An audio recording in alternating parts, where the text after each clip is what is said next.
Let me just welcome you all and thank you for your time. I know it's late for people based in Europe and people based in the Middle East since like it's 10 now in Gaza, it's 9 in Berlin. Thank you for really for making this. And we choose this time because we wanted to make it like inclusive for everybody around the planet and maybe people from Mars as well. They can also join this discussion if they want to.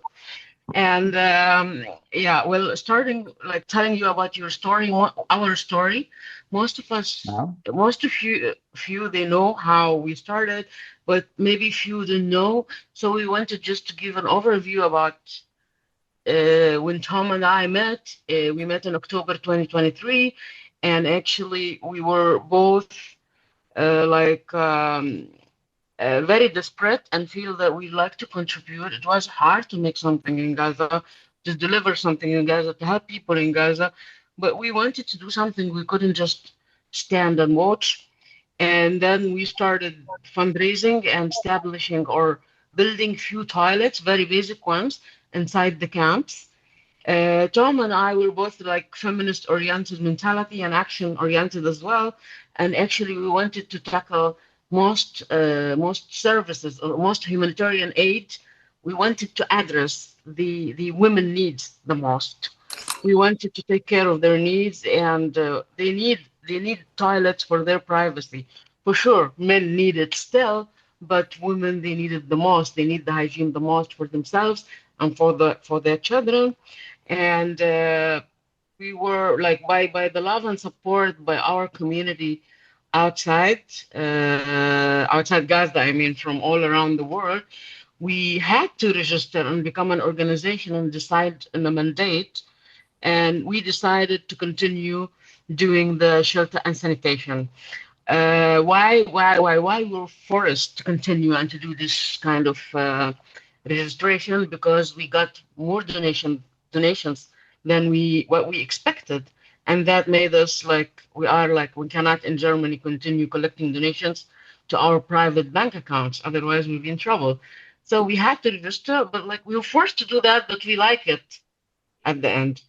The main thing about Clean Shelter, because there are many organizations, they're doing great job in doing humanitarian assistance, doing like thousands of meals a day, doing a lot of things. But how Clean Shelter can add to this? And actually, since we are a small organization and we cannot do large scale distribution, we decided to focus on like fulfilling the needs of Peter, communities but or Peter, vulnerable communities lost. who, who don't have a voice. We outreach to those people. We mobilized community around this idea, and we were always navigating and handling the issues of the most vulnerable groups. We mainly tackled household led by women, also people with disabilities, and people with also like families with disabled members, or like with elderly and people who need special care as well. And then that's how like we shaped our mandate and our strategy, and we started together. Now Tom can tell you a bit more on how do we operate on the ground. Thank you so much, Seva. Um, yes, so a general overview of our operations. I would say, like Seba said, the thing that maybe makes us unique in this landscape of NGOs in Gaza is that we operate in between the international and the grassroots level. So we are a German-based organization, but we work at the grassroots level. We are community-led. We work with community leaders, with different members of the community. Our team is made on the ground of people who live there. We work a lot in coordination and conversation with local organizations, and of course with our vendors and contractors and advisors, all of them people from Gaza who have a very good insight and knowledge of what is happening there, what are the needs and what are the possibilities. Um, we also do not rely on bringing things into Gaza from the outside, meaning that we procure everything inside the local markets in Gaza. This allows us to continue operate even when the borders are more restricted or less restricted. On the other hand, we are reliant on whatever is inside Gaza at the moment. This means also that we have a lot of innovation, a lot of creativity, a lot of do it yourself, and sometimes improvisation because we have to work with whatever we can find. So you will see later on, for instance, that a lot of the items that we use, a lot of the machinery, the desalination units, the pipelines, and so on, are refurbished or recycled inside Gaza from things that we were able to source in the markets. Um, Another, maybe the last aspect, and things will come up in the questions and throughout our presentation as well, is that we prioritize the safety and the security of our beneficiaries and our team. This means that we operate only in areas that um, are officially safer areas to operate in. And we also vet our team members, our beneficiaries, and our vendors, and basically every person we work with, not because we how will I put it? It's not a matter so much of morals as it is a matter of minimizing the risks that we have in this area. We feel very responsible towards our team, our beneficiaries, and also our donor communities. We are also responsible for the organization. So yeah, we take security quite seriously. I think I didn't miss anything in this. Thanks. Yeah, thanks, Tom. I just would like to mention that the on-ground team in Gaza, led by Hala Awasi, and she's joining. She's here somehow. If you feel like unfortunately Hala doesn't like she can understand English very well, but she has problem in communication. If you want to by the end of this chat, by the end of this presentation, if you'd like to ask her a question, please, I will help in translation. Also, we have many other people who can help in translation here in this presentation as well. Thank you, Tom. I Yes, can now maybe we go to the next slide. absolutely. Yeah. Talking about the program and key achievements, would you like Tom to start talking about water? Yeah, okay. I'll talk Yeah. about the water. Sure. Yes. So we have 4 programs in Clean Shelter, and under each of them, we have several projects. In 2025, I would say, developed or broadened our operations that have to do with water. First of all, we procured 2 additional desalination units to the one that we purchased in 2024. These 2 desalination systems can produce up to 8 cubic meters of water per hour, and they are connected with a very basic pipeline that we established to 14 surrounding distribution sites. This provides around 60,000 people per day with clean drinking water. And we also have connected some of these sites to big water tanks. You will see that later on. We have a few photos. The point is that not all of these sites we could connect with a pipeline because of topography. So we had to find a different way. The reason for this, or our motivation to start connecting these camps to closer distribution sites, was the fact that we wanted to give the communities a bit more security when it comes to water. People were queuing, and there was a lot of stress about that.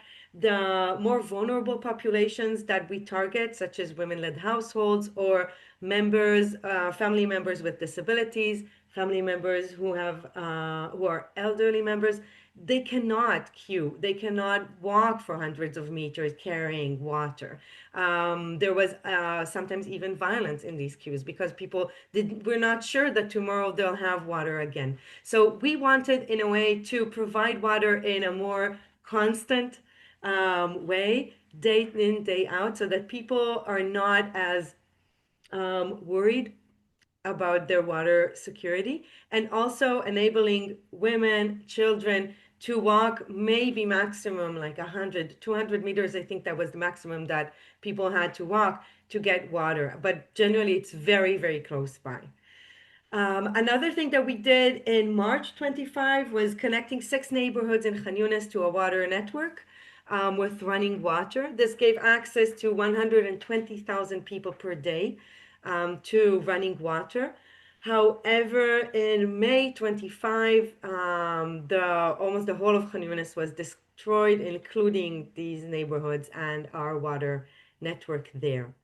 What we are also doing and continuing to do this year in 26 is that we identify and repair existing desalination systems that we don't need to buy. We can just repair them, and then they continue to provide water to surrounding communities and camps. So we do that as well. I want to mention, because we kind of got into the thing, that our report is also on the website, and each of these sections has a very detailed and I find very interesting Mhm. description of what did we actually do and where. You can also see on our website we have a map of our operation, so you can get a bit more understanding of where are the desalination system located, where are the camps that we provide water to, and so on. Yeah. Thank you, Tom. And talking about shelter and protection, like you know, Zomi from the last year, many of you who were with us in the last year during, like many of you, they just joined our journey from the beginning. Many of you joined like this year, and Zomi was always present. But now we have two like protection camps. We call them protection camps, like Zomi and Mariam. Zomi and Mariam, names of two women who died in this war, who were killed in this war. They were like the two camps are hosting total to 230 vulnerable families, mostly household led by women. And like we have like 11 and a half dunum land that we leased for this purpose. And talking about protection, we want those vulnerable families to make sure that, or to be like to risk to be assured that they have their basic needs fulfilled, and also they have their security. They are sure that staying in a tent or somewhere where they're not surrounded by anyone that who's wanted by the Israeli army. Again, like Tom mentioned previously, it's not about morality here. Like we are humanitarian workers. We don't have anything to do with court or judgment or opinion or any political opinion. But the thing is, for sake of protection of these families, they are vulnerable enough and they don't want to be surrounded by danger. And it's their request. They needed this. And later on, when we present the monitoring and evaluation, you will see how they answered when we asked them if they feel safe or not. We have also another project that came after the so-called ceasefire. We started repairing the houses with minor damages. Like some houses, the people can still go back and live in this. Well, not a decent situation, not what they deserve, but at least it's better than the camps.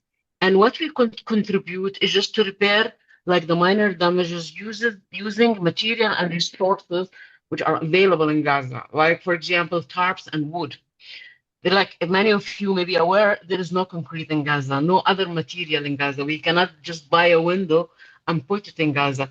But looking at the report or looking at our social media, you see a lot of pictures. Or maybe later in this presentation, you will see a lot of pictures that showing how we managed to repair the minor damages, how we managed to make these houses accommodative again. We gave people warmth, and that's why we called it housewarming. We also gave them like privacy, like insulation, and they could just leave the tents or leave like crowded, fully packed houses and get back to their homes. And the feedback, or you will see this also in the monitoring and evaluations, or the feedback section about how are they satisfied.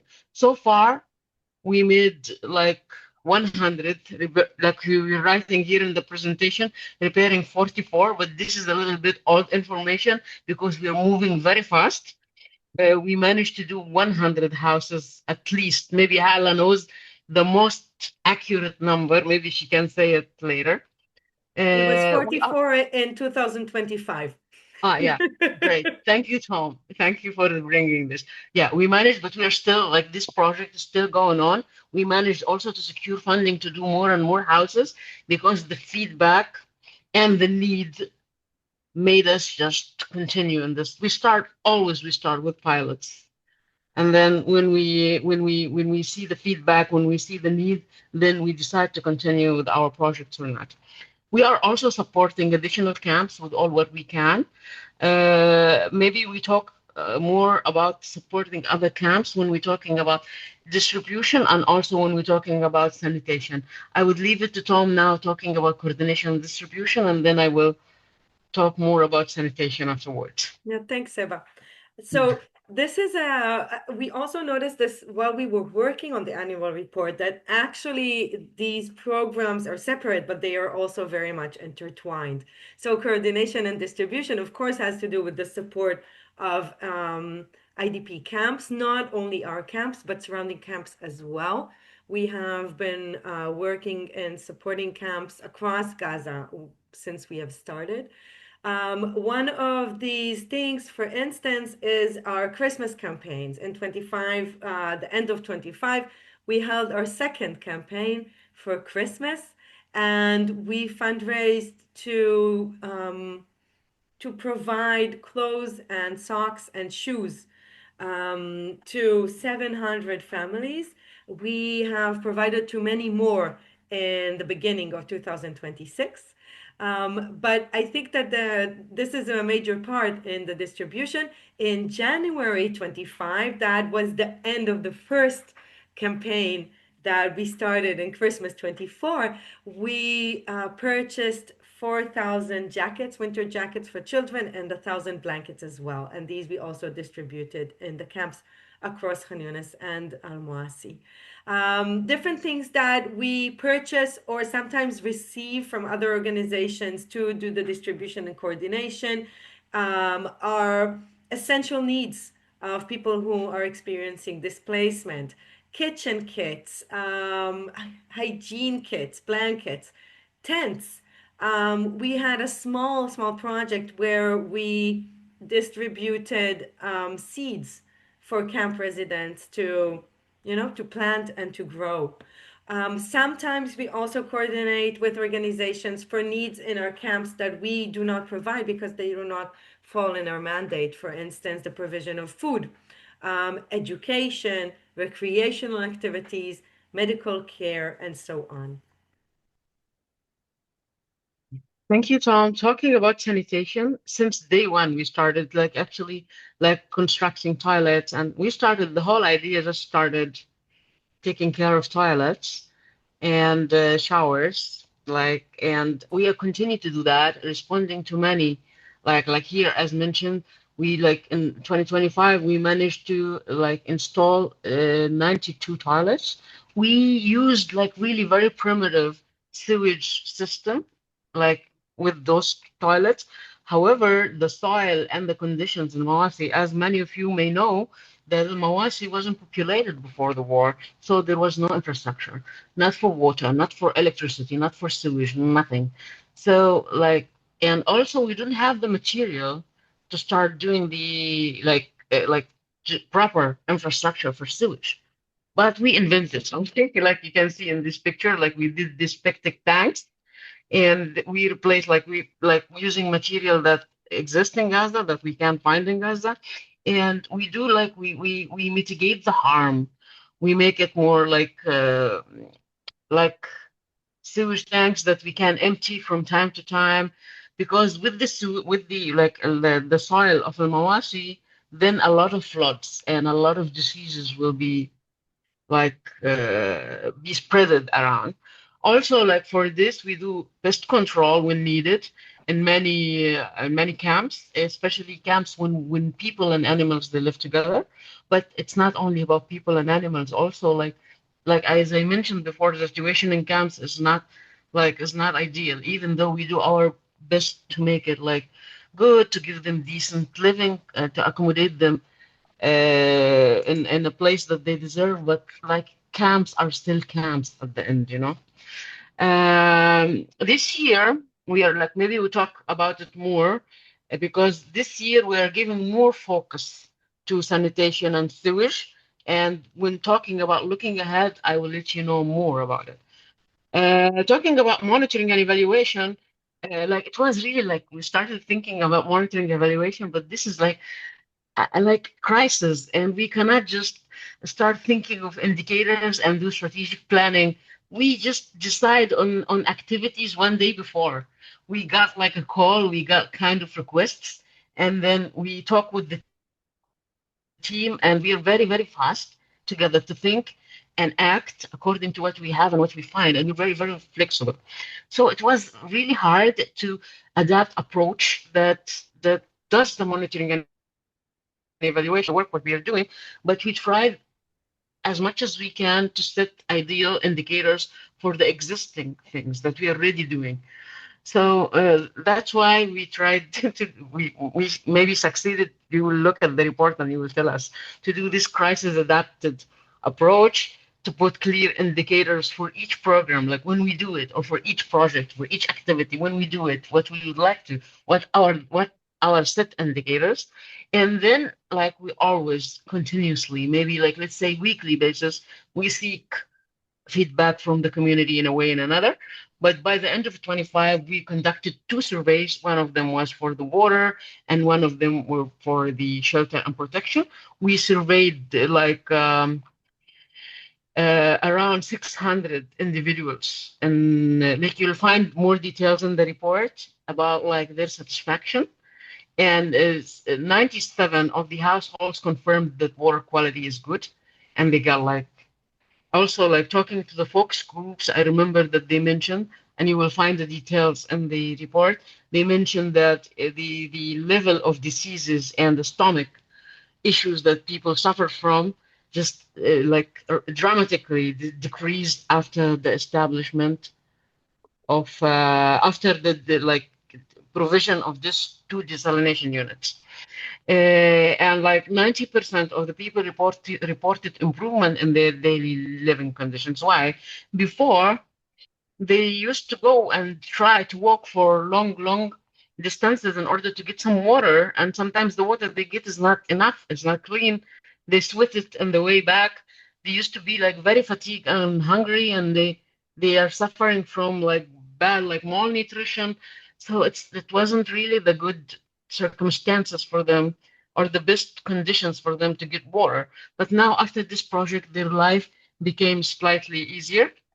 I would say maybe much easier, but still, even though with all what we provide, I still think that we give much less than what people deserve, because people don't deserve this. People deserve a proper life, water on their tap. They deserve to be living in their houses. Talking about shelter and protection, we also surveyed like around like 300 people from the camp residents, and also from people who do the like we did 40 members of the households that they received. They got their home repaired and they managed to get back to their home. And like the most amazing answer that I could see well, after the survey, that 100% of the people in the camps, they feel safe. And I can't imagine even people in Berlin here, they don't feel that safe. But I mean, this is something we need maybe to be there to understand, because they missed the safety, and we are very like glad to manage to provide them the protection that they need and the safety that they want to, like they feel they are anticipating to. We are like in these camps, actually, we are establishing, we don't manage these camps. We just provide the necessities, but there is a management committee that always coordinate with many other organizations in order to fulfill all the needs inside the camps. And those kind of like, there are 77% reported that basic needs met. Like basic needs mean food, like education, internet for them is a basic need, and health and things like this. And 72% overall well-being is met. 90%, 90%, 90 0.9% of households in the home repairs project reported better general living conditions. Before, they used to live in tents, they used to live with their families, like maybe like 10 families living in a tiny house. Now they just got bigger houses, bigger spaces, like they got back home, and it's priceless to get back home. Like if we can do the next slide, Of Tom, course. please. Thank you.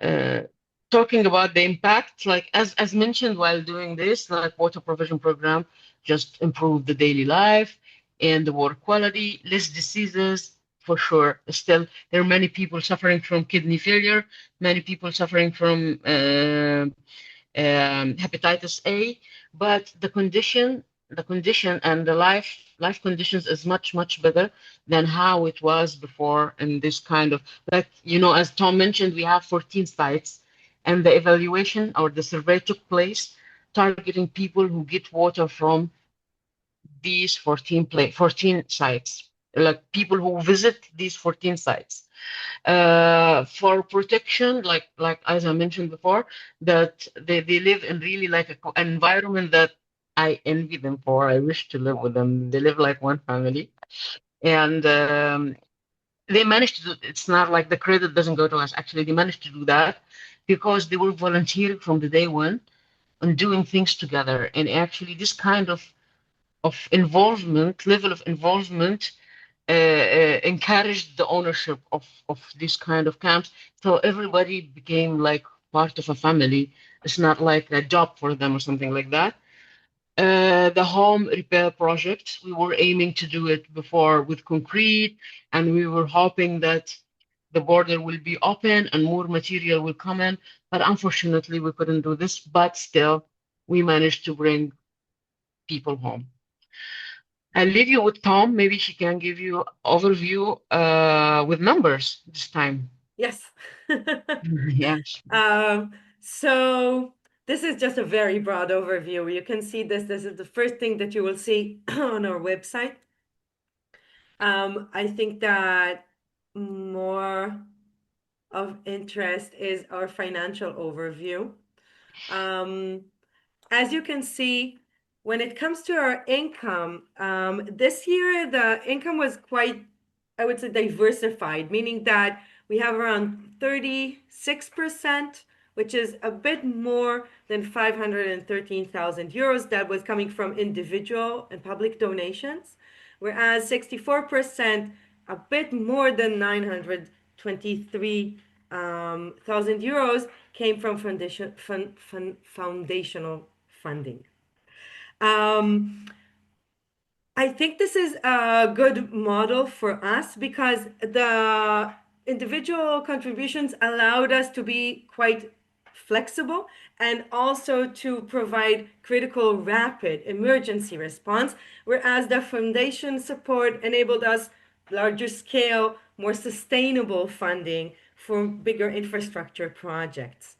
You can also see our expenses, a bit less than 584,000 euros are our program expenses in Gaza. This includes compensation for team members and also for workers that are contracted sometimes per day, sometimes per project. This includes engineers and advisors as well in Gaza. We made 25 bank transfers to Gaza in 2025. And when it comes to the outside costs, which are mostly administrative costs for us in Berlin, and everything that has to do with the backdrop of the organization, this is summed up to 40,000 euros, which is around a bit more than 6% of our total expenses. Out of these 40,000, around 90% went to salaries and team compensation. And then we had all sorts of very small expenses such as printing, events and travel, paying for the website, bank fees, payment fees, and so on.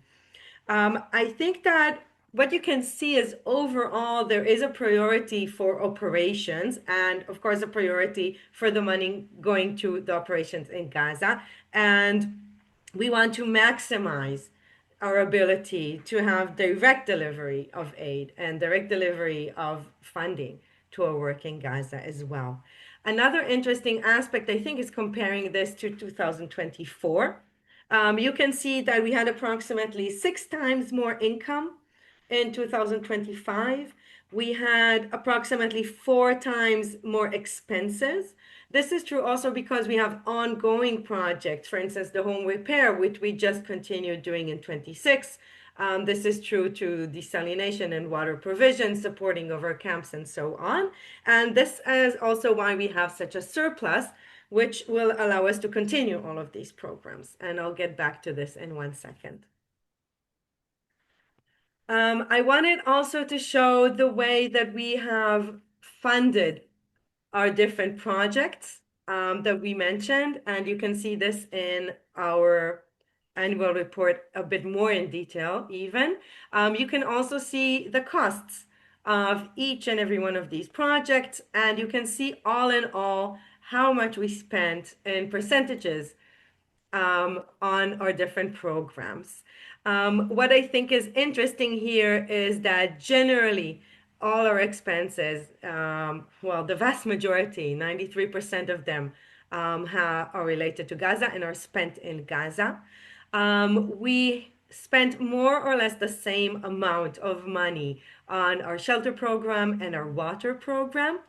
And then sanitation a bit less. 2026, as Seba said, we have a bigger sanitation project. We are doing more larger scale sanitation infrastructure. And then distribution and relief is really a small percentage, all in all, mainly because a lot of these items that we distribute, we receive as donations from other organizations that ask us for support in the distribution and coordination of that. Looking ahead to 2026, we have a surplus of a bit more than 800,000 euros. And this allows us, as I mentioned, to just continue with our operations smoothly between the 2 years. We also want to expand our projects, and we will talk a bit about it later because we have a whole section of looking ahead and what we plan to do. What we'll do now is show you a few photos because we talked a lot about numbers. You want to talk about this one, Seba? Yeah, well, I think because like we want to leave more time for the Questions. Q&A, Yes, maybe we can just these pictures like very fast that these pictures are absolutely. from the camps. You can see more of these pictures in our like report as well. And then there are like maybe pictures about desalination units and where Yes, water networks. I really like this. I will take 30 seconds for this slide, if I may, Seba, because I like it because it shows things that, for instance, before a clean shelter, I have never have seen, like a desalination system, for instance. It's the one at the top at the left. You can see our water tanks at the bottom. Each of the 8 distribution sites that we could not connect with a pipeline has 2 of them. They each hold 5 cubic meters, so that's 10 cubic meters per site. In the middle, this is the project that we did in Khan Yunis. You can see that at that point already Khan Yunis was more or less destroyed, but still there were a few neighborhoods that were residential. And in the last photo on the right, you can see this is how a queue looks right now, more or less, when people are queuing for water in a distribution site. And behind our team members, there are faucets in the wall, so there is running water all around. Yeah, like the last pictures, like for the home repairs project, you can see how we cover the houses and how, and actually we didn't add maybe pictures because we also do plumbery, fix or repairing in each house we go if needed actually, and sometimes we need to buy accessories for the toilets to make it work. But that's how it's very simple, but at least they have a warm space and it's isolated. If I may, Tom, talk about looking ahead very fast. Yes. And We're skipping challenges. Well, I think everyone knows the challenges. we already mentioned them while Over. talking about the programs, like Sure. about not being unable to get things material, being like the situation is not like the situation is not helping, actually is not helping us to start with anything sustainable, because the security, because everything should be able to be moved, otherwise we will just lose what we do. Looking ahead, we will continue doing what we do, focusing more in like not focusing more. We will give more attention to sewage infrastructure, because we got now this like innovative septic tanks, and this will help us to do like kind of a little infrastructure for it. We will continue do home repairs. We will continue our coordination, but we are also very flexible and attentive to whenever a need that shows to, and like whenever we feel that there is something we could cover and there is like a need within our mandate, we will be very ready to cover it as soon as they arise, cover the needs as soon as they arise. And we will continue for sure supporting the vulnerable populations, and including the mobilizing more and more, like enlarge our community. And maybe one day we will do sustainable, like if we can get concrete and do housing, maybe if we can get caravans or ready-made houses and make and provide them better accommodation. But so far, I don't see that it's happening anytime soon. Um, Maybe now we leave the floor to your questions. Put, you already have asked many of the questions in the chat.